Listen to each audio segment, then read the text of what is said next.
रात पूरी तरह काली चादर ओढ़ चुकी थी। आसमान से बूंदा बूंदी शुरू हो चुकी थी। खामोशी जो पूरी तरह छा चुकी थी, लेकिन बारिश के टिप टिप वाले सुरीले गीते हनूज जारी और सारी थे। जाकिर और अदनान भी अपने काम में मगन थे। दोनों दोस्त अपने सालाना इम्तिहान की तैयारी में रातों को सहर किए हुए थे। रात सफर करते करते अपनी जौबन पर आ चुकी थी। 2 बज चुके थे। अदनान ने खड़ा होकर खिड़की से झांका तो बारिश की बूंदा बूंदी बंद हो चुकी थी। अदनान ने जल्दी ही खिड़की बंद की और जाकिर से कहने लगा कि यार जाकिर, अजीब सुकूत सी है बाहर। जाकिर ने कहा, क्यों, क्या दिन है कि शोर होगा? ये रात है रात मेरे यार। जाकिर जो अपनी नजरें किताबों पर मरकूज किए हुए था, वहीं से ही जवाब दिया। अदनान ने बुलंद लहजे में बात करते हुए जाकिर की तवज्जो अपनी तरफ मबजूल करवाते हुए बोला कि दोस्त, ऐसा लगता है कि जैसे कब्रिस्तान की खामोशी छाई हुई है। जाकिर अदनान की इस बात पर जैसे घबरा गया। वो टिकटिकी नजरों से अदनान को देखता रहा।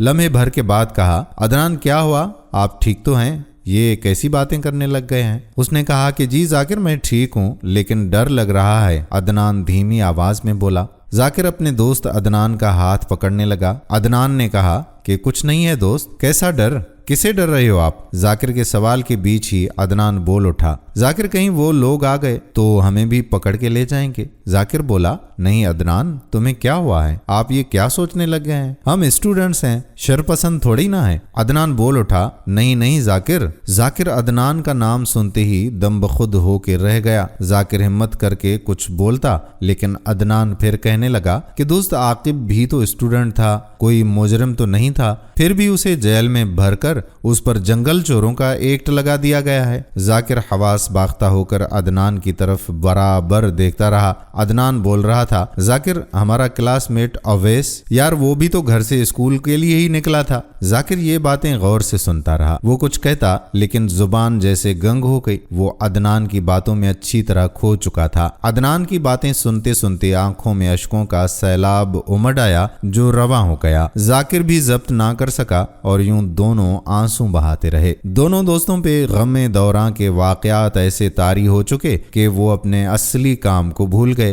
गम जब अश्कों के दरमियान में कुछ छलक के कम हुआ तो जाकिर अदनान से मुखातिब हुआ, दोस्त, किस किस पर रोया जाए? हर तरफ और हर घर की यही कहानियां तो हैं कि कोई मारा गया तो किसी की आंखों की बीनाई गई, कोई छलनी बदन के साथ अस्पताल में किरा रहा है तो किसी को जिंदान में डाल के शदीद अजाब किया गया है। बिल्कुल दोस्त, अदनान बोला। यार आखिर कब तक हमारी बस्ती में ऐसा कुछ होता रहेगा? अदनान बोल उठा। पता नहीं दोस्त, अलबत्ता ये उन्हीं लम्हों की खता है जो हमारी सदियां ढा रही है। दोनों दोस्त अपनों पे गुजरी दास्तानों का इयादा कर रहे थे कि दरवाजे पे दस्तक हुई। दोनों की धड़कनें तेज हो गईं। शक हकीकत में ढलते हुए नजर आने लगा। डर के मारे दोनों सहम के रह गए। दरवाजा खोलो, बाहर से आवाज आई। अजनबी आवाज को भांपते हुए दोनों एक दूसरे को खौफ के मारे तकने लगे। फिर से आवाज आई, दरवाजा खोलो। जाकिर ने हिम्मत करके अंदर से आवाज दी, आप कौन? बाहर से गरजती हुई आवाज में जवाब मिला,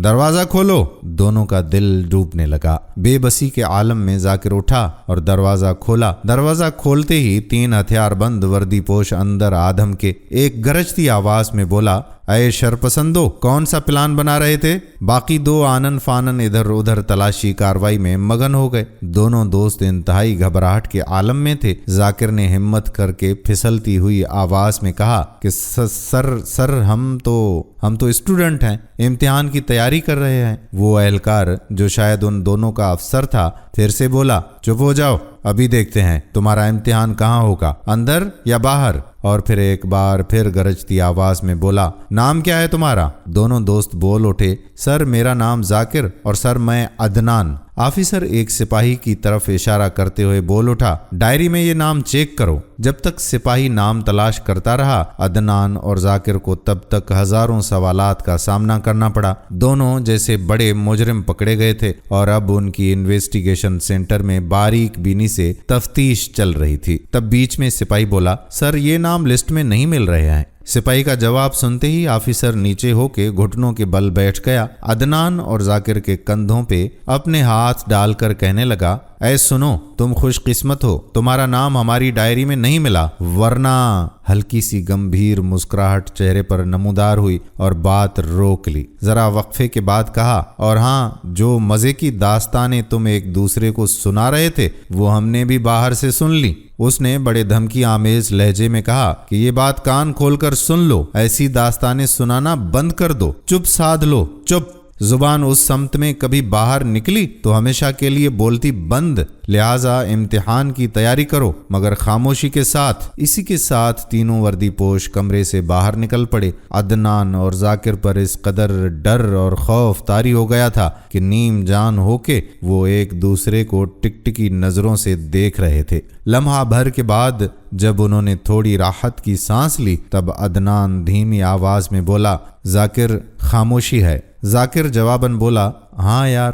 بالکل، قبرستان جیسی خاموشی، یہاں تو بات کرنا بھی عذاب ہے۔ دوستو، آج کل کے ماحول میں کچھ ایسا ہی چل رہا ہے، اس کے بارے میں آپ کیا کہتے ہیں؟ اور یہ دونوں نوجوانوں کی کہانی آپ کو کیسی لگی؟ اپنے کمنٹس ضرور کیجیے گا۔ اگر پیج کو آپ نے ابھی تک فالو نہیں کیا تو قصہ گاہ کو فالو ضرور کر لیں تاکہ ایسی ہی مزید معلوماتی ویڈیوز آپ تک پہنچتی رہیں۔ آنے والی ویڈیو تک اپنے میزبان قادر بخش کلہوڑوں کو اجازت دیجیے۔ اللہ حافظ۔